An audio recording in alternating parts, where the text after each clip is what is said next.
Wasn't that a great story, Pooh? Hey everyone, I'm Rebecca and welcome to MsMojo. Today we're counting down our picks for the top 10 voice actors who perform multiple characters in the same show. Soundwave, playback Laserbeak's findings. As you command, Megatron. Disguising yourself as me, eh, Darkwing? It'll never work. What? You're Darkwing disguised as me. Look, will you guys please just stop fighting? Oh, butt out, Brian. Yeah, this is a private conversation. Hey, can anybody get in on this?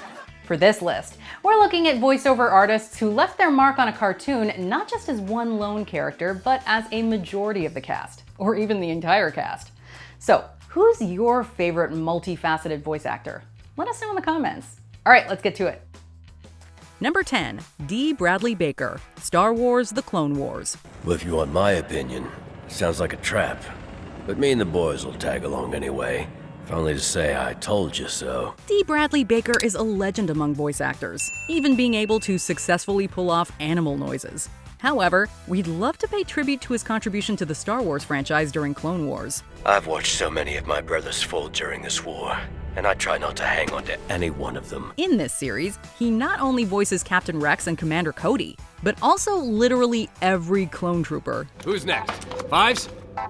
Shouldn't you be watching your scope, Heavy? Yeah, let's take a look. Even with so many duplicates, Baker successfully manages to give them all distinct voices and personalities, from Hunter's smoky gruffness to Crosshair's slithery delivery, and that's just for starters. We don't usually work with rigs. Of course, Baker's return as the titular Bad Batch was more than welcomed in the Clone Wars sequel series, once again proving that he is a one-man army. Literally, in this case. I don't believe it. That's Clone Force 99. Number 9, Cree Summer, codename Kids Next Door. Because number 5 says, it's candy time! During its 6-year run, codename Kids Next Door welcomed a plethora of well-known voice acting legends, among them being Cree Summer. This is one of Summer's most notable shows where she played not one, but 3 major roles. Number 5, her devious teenage sister Cree Lincoln, and 1/3 of the delightful children from Down the Lane. Let's turn the kids next door into the kids no more. As number 5, she becomes the very model of a laid-back, level-headed gal who can kick serious butt.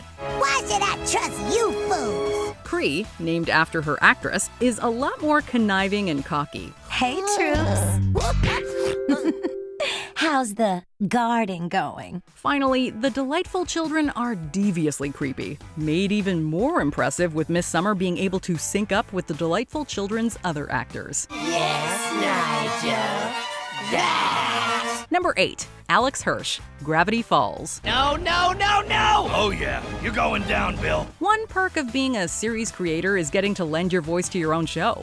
Alex Hirsch takes advantage of this for Gravity Falls, where he gets to voice a good chunk of the cast. Good thing I'm an uncle. Avenge me, kids! From the gruff cheapskate Grunkle Stan to the formerly brilliant turned totally demented old man McGucket. I need more time. And reading glasses, heck! I got some remembering to do. He's also admitted that Seuss, the lovable dim bulb of the Mystery Shack, is his favorite voice to record. And we can't blame him with such a hilarious voice. You just gotta make your body go like a video game puzzle block. Beep, beep, boop, boop, beep, beep, boop, bop, boop, boop. The trick is to hold perfectly still. Oh, wait. Though he originally wanted David Lynch to voice Bill Cipher, Hirsch fills the role with his own, quote, poor Lynch impression. And yet it fits perfectly for Bill, just like every other voice Hirsch gives his own creation. Well. Aren't you a sight for sore eye? Number 7, Gray Delisle Griffin, The Fairly Odd Parents. Well, this blackmailing is making me thirsty. During his run on Nickelodeon, Butch Hartman could always rely on the talents of yet another voice acting legend, Gray Delisle Griffin.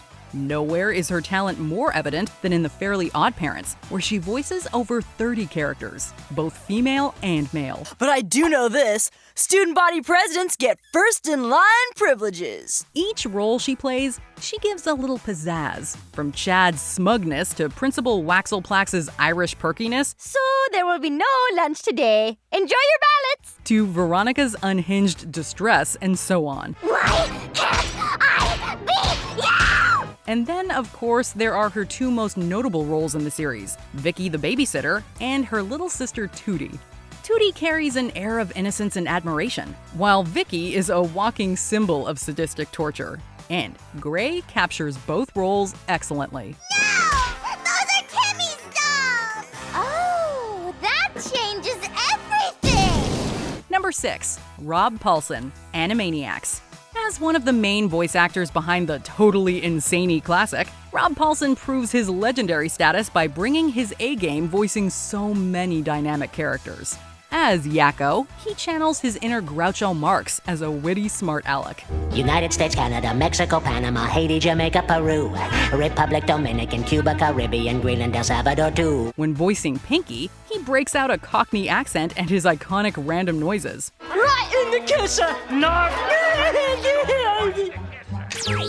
You watch too much TV, Pinky. Finally, as Dr. Scratch and Sniff, he takes inspiration from Peter Sellers' Dr. Strangelove and adds a hilarious hint of distress, which is especially fitting when dealing with the Warners. Stop doing everything I do! All three major players, and the various minor roles, really highlight Mr. Paulsen's gift for voice acting. And when he returned for the 2020 reboot, he resumed the roles perfectly with little effort. All right, guys, there's a lot of pressure on our first lines. They gotta be funny, they gotta be irreverent, and most of all, they gotta be carefully crafted. Number 5. Billy West, Futurama. Good news, everyone. The university is bringing me up on disciplinary charges. Good news, everyone. Right now, we'll be highlighting one of Futurama's multi-talented actors, Billy West. West not only successfully manages so many roles, but also a hilarious tribute with almost all of them. That's right. I've sent you each 300 buckaroos in the form of a tricky dick fun bill. Knock yourselves out! For example, Professor Farnsworth carries a hint of Jerry Lewis, while Dr. Zoidberg takes inspiration from Lou Jacoby and George Jessel. I'm Dr. Zoidberg, homeowner! With a hint of Curly Howard when he needs to flee the scene. Even Zapp Brannigan's voice is a tribute to the late Phil Hartman, who was originally considered for the role before his passing. Alas, after a series of deadly blunders caused by distracting low-cut fatigues and lots of harmless pinching, the Army decided women weren't fit for service. Not when I'm in charge. Arguably, Fry is the closest to West's natural voice, and yet it still carries the good-natured, bumbling characteristics we love about the boy literally ahead of his time. Icy wiener? Oh, crud. I always thought by this point in my life I'd be the one making the crank calls. Number 4. Trey Parker and Matt Stone, South Park. Can I please be excused from class? I don't know, Kyle. Did you ask Mr. Hat? You really have to respect the production behind South Park. Each episode takes about a week to write and produce, which includes getting voice recordings done. Thankfully, series creators Matt Stone and Trey Parker are always available to get into the recording booth and voice over half the cast. Wait, whoa. You're telling me there's an illness that makes you blurt out obscenities? They naturally voice the main boys, Trey voicing Cartman and Stan, while Matt handles Kyle and Kenny. Well, it sure is good to have you back, Kenny. I hear your parents might give up selling meth for good. There he is. There's my buddy. While also voicing nearly every other kid and male adult character. And they fit both ages perfectly. Stan, Grandma said she poked you and you haven't sent a poke back. Because they run the show, they know what they're looking for with the dialogue, so it doesn't take them long to get the voices they need. And we thank them for all they do. Sorry, guys, but Eric and I know a little something you don't. Not that it's anything that cool, right, Eric? Right, Butters? These guys are so dumb, huh? Number 3, Seth MacFarlane, Family Guy. From this day forth, this territory will be known as Pretoria. As an adult cartoon veteran, it's become tradition for Seth MacFarlane to voice at least one character in his own cartoons. Nowhere is this more evident than with his roles on Family Guy. Why is this story all about Mom this week? What, are we giving Seth's voice a rest? Of course, we have our 3 main Griffin men, Peter, Stewie, and Brian, the latter using his natural speaking voice. No, why would I say that? It's not even a word. On top of that, we also have the eely Glenn Quagmire, narcissistic anchor Tom Tucker, gruff conservative Carter Pewterschmidt, and similarly gruff quack Dr. Hartman. And that's merely the tip of the iceberg. We've never really had any extended interaction, so I've never noticed it. Hey, I think I hear it too. Seems lazy, doesn't it? Well, there's only so many voices in the world. Some of them are bound to be similar. True, some voices are bound to sound similar to others, but they all have their own identities and bounce off each other amazingly, especially Brian and Stewie. You and I are so awfully different, too awfully different to ever be pals. Number 2, Dan Castellaneta, The Simpsons. Lunch, Lady Doris. Have you got any grease? Yes, we do. Then grease me up, woman! With its status as the longest-running cartoon, we had to fit The Simpsons on this list. And who better than the title actor with over 30 characters under his belt, Dan Castellaneta?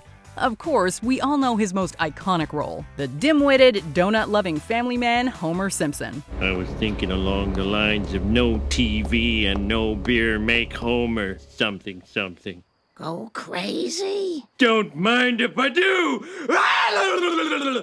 Along with him, there's also the bozo ripoff Krusty the Clown, the broken town drunk Barney, Homer's elderly, often senile father Abe, the temperamental Scottish groundskeeper Willie, and even the Ted Kennedy spoof Mayor Quimby. But as Gabbo would say, I'm a bad little boy. And we've barely made a dent in Castellaneta's Simpsons resume.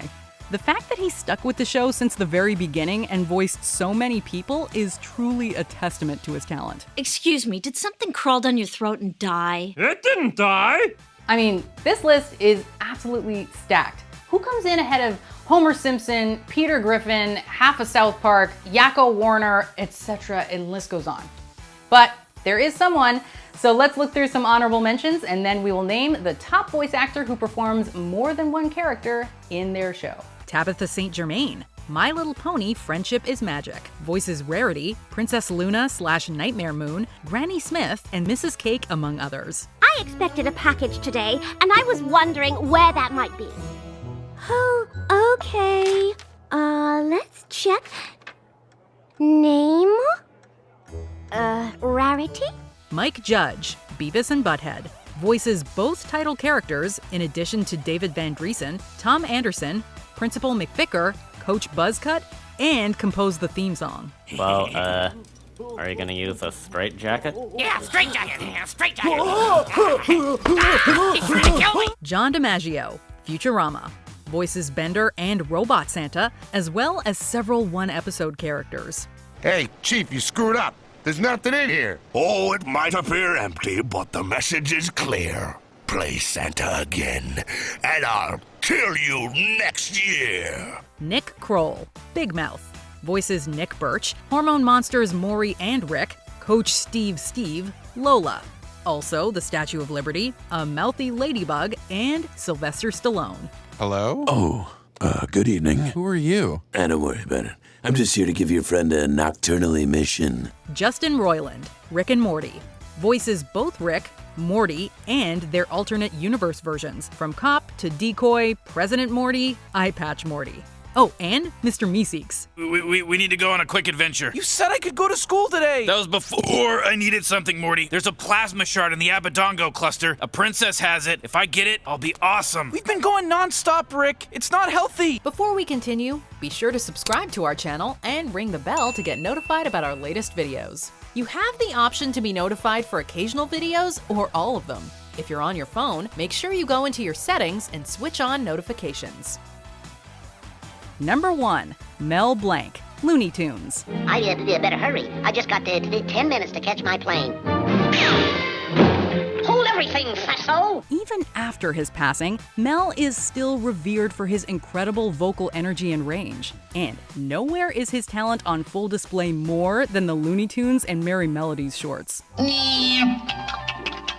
What's up, Dad? From the snarky wit of Bugs Bunny, the stammering charm of Porky Pig, the zany arrogance of Daffy Duck, and the mocking shrillness of Tweety Bird. I thought I saw a putty cat. There's a lot more than that, but we can only fit so many characters on one list. With every character, Mel manages to give them each a memorable, zany, and just plain hilarious voice. And the fact that he carried these roles for decades more than justifies his nickname of the Man of 1,000 Voices. Look, Mac, Just what's going on around here? You know what I want? I want to see your impressions of these characters because there are so many characters on this list that people love to impersonate and they can be hit or miss, but I want to see yours. So be sure to tag me on Twitter or Instagram at Rebecca Brayton if you have done an impression. Or be sure to just comment on who your favorite voice actor is in the comments. See ya.